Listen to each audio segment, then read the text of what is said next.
Hello. Now today we are going to be talking about kinematics. Kinematics. Okay, so for kinematics, essentially it is the equations dealing with motion, right? So we call them the equations of motion. There is a prerequisite for today's session. The prerequisite knowledge involves what you know about speed, right? Speed, or velocity. Now, the symbol v, it's normally used to represent final velocity, right? And u would be used to represent initial velocity, right? Initial velocity. Okay, so I'm spelling out all the possible symbols that could be used in our equations, right? Okay. Then of course you have time, right? Time. Okay, so just let me label it. And s. Now s, sometimes people use it at the lower levels. They use it to represent speed, but here we are using it to represent displacement, right? Displacement. Okay, and the last quantity that we will need to deal with is a, and you would know that a stands for acceleration. Okay, so there's some prerequisite knowledge that involved here. So you need to know in the first place what are the different velocities, what's the definition of velocity and the definition of acceleration, right? Just for some recap, now velocity in general, it's equals to the rate of change of displacement, the rate of change of displacement. Okay, let me write it out here, rate of change of displacement. Okay, delta means change, right? Delta refers to change, and change in physics, it's always the final quantity minus the initial of that same quantity, right? So the final value minus the initial value of that same quantity. Okay, let's do some equations here. Okay, now the first equation that we will use in kinematics, equations of motion, deals with acceleration. Now, acceleration definition, assumption is that you already know this. Acceleration, it's equals to rate of change of velocity. Rate of change of velocity. Right, so delta v divided by delta t. Now delta v, since we have defined the symbols for final and initial velocity, so delta v would be final velocity minus initial velocity. Right. Now this v here, not to be confused with this v. This v stands for v in general. This v, on the other hand, stands for the final velocity. Right. So final velocity minus initial velocity divided by time. Right. This time, I know that there is a delta here and here that we don't write a delta, but delta essentially refers to a time interval. So the t here, perhaps I should put down the time interval, right? Time interval. Okay.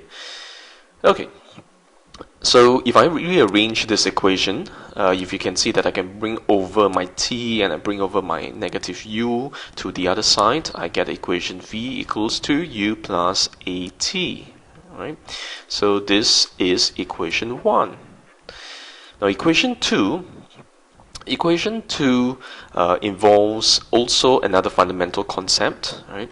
So let's say I have a graph drawn for you, and this graph's y-axis, its velocity, right? Units, it's meter per second, and t here stands for time, which is therefore seconds. Let's say you have a general scenario when you start an object with initial velocity, it rises, right, at constant acceleration, and it reaches a value of v, right? v. Okay, and the time taken in this process is t, right? Okay, so can anyone tell me how do you see from this graph the displacement, right? How would you read from the graph the displacement, right? So the fundamental concept in this case is the area under the graph. The area, shaded area under the graph, represents your displacement, right? So if you recall the area of a trapezium, right? So it's half, say length plus breadth, right? So u plus v times height. So this is like a inverted trapezium, right? So half initial velocity plus final velocity multiplied by time.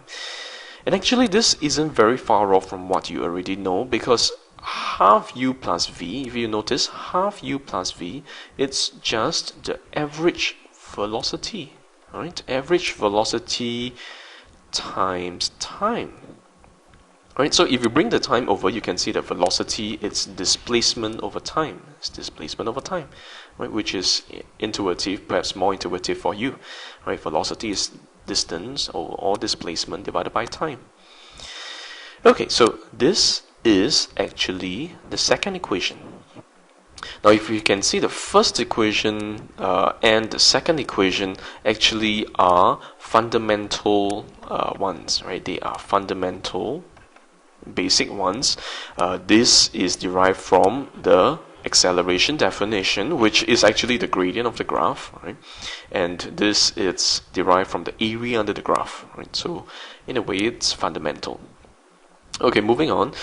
The next two equations that I will be deriving involves the derivation from these first two equations, right? Okay, so now I have S equals to half u plus v times time, right? And you can see that I can substitute, right? I can substitute the first equation into the second equation, and this gives me u plus at, right? And times time, right? So half, therefore, it's 2u plus at times t. If I multiply the half and the t in, you can see that it's ut plus half at squared. And this is, just to reaffirm, this is your displacement equation. Now this is your third equation, right? Okay, so the final equation of motion also deals with the derivation, also deals with substitution. Let's take a look. Okay, so I'm going to prove this slightly differently. Okay, now let's see v squared minus u squared. Okay, don't worry too much. I'll just show it to you first. V squared minus u squared is equals to v plus u and v minus u. Right? This you know from your squares, completing the square. And this is a mathematical prerequisite knowledge. And let me derive an expression for 2as. Okay, don't worry too much. I'm just going to show you the derivation first. Okay, this is equals to 2 acceleration definition, which is v minus u over t, right? Close bracket. And s, which I have, s is half u plus v times time, right? Okay, and this is derived basically, if you can see from here, right? Okay, so make an observation. Half I can cancel out with the 2, t I cancel out with this t, and I get v minus u and v plus u. Ta-da! So my fourth equation, you can realize that this and this is exactly the same. So v squared minus u squared equals to 2as. Make some rearrangements. I get v squared equals to u squared plus 2as. Now this is the usual fourth equations of motion that we will present to people. Okay, that's all for today. Thank you.